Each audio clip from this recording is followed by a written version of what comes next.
Hello, this is Voss Spiros, Arizona Medicare and Insurance Solutions, coming live from the home office today. Had a couple questions come up. Um, when I turn 65, can I stay on my spouse's insurance? Should I take Part A, Medicare Part A?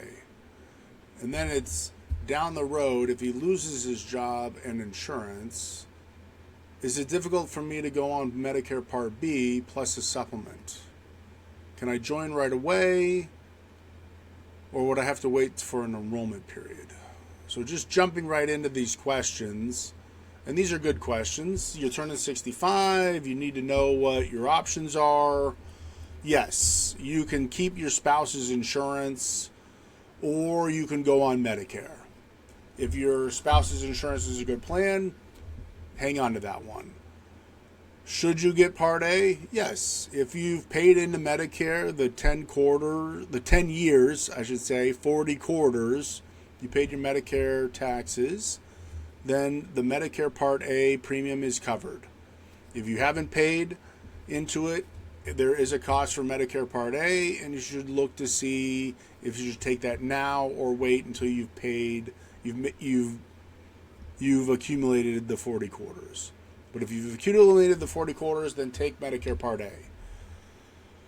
And down the road, so if your husband or your spouse loses their coverage, yes, you can go on Medicare Part B, and that actually creates an enrollment period. So they're called SEPs, Special Election Period. And those are throughout the year. At the end of the year, there's annual enrollment period, AEP, and then from January to March, there's open enrollment period. If you're on an Advantage plan or you need to go on Part A, that would be the time. So if you're already on Part A because you turned 65 and you got it during your initial enrollment period, and then you put off Part B until your credible coverage disappeared. So if you're on your spouse's plan and they retire or they lose their job and lose their coverage, then your credible coverage has went away, and it gives you a special election period to go on Medicare Part B. So at that point, on Medicare Part B, there is an application for that specifically, and we can help you fill that out, and then you have another form to submit to your spouse's company that they worked for to prove that you had credible coverage. Once that you prove you had credible coverage, then you don't have a Medicare Part B penalty. Penalties.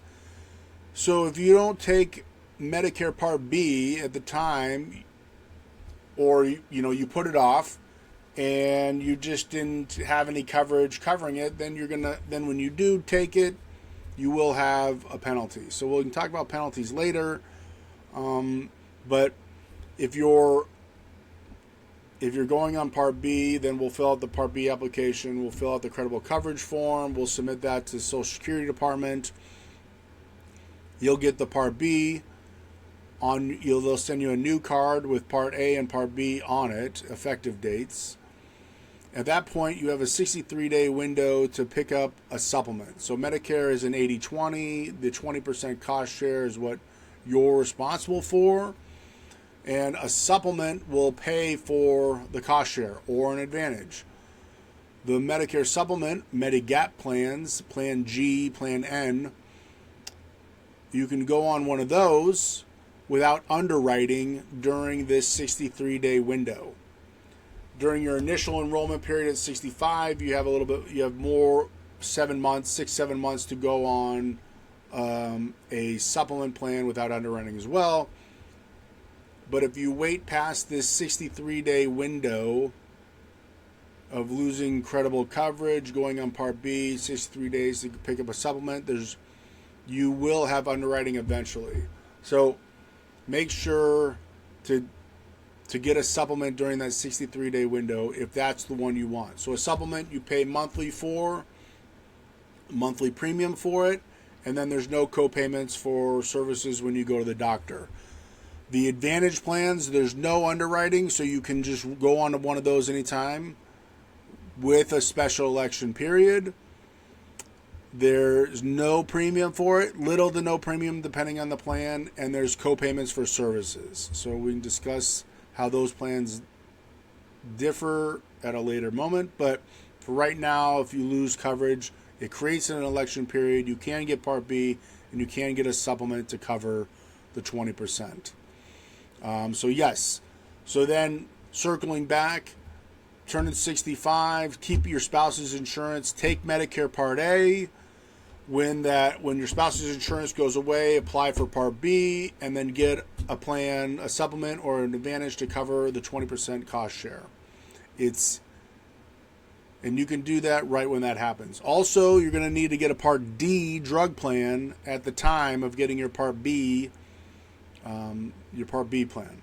So if you don't want to put off the Part D, if you don't take any drugs and you just think you don't need it, well, you should get it, because if you wait and get a drug plan later in life when you do need drugs, there will be a penalty for that. So we'll cover penalties later, but I just wanted to answer those questions for the client. I hope that helps, and have a wonderful day.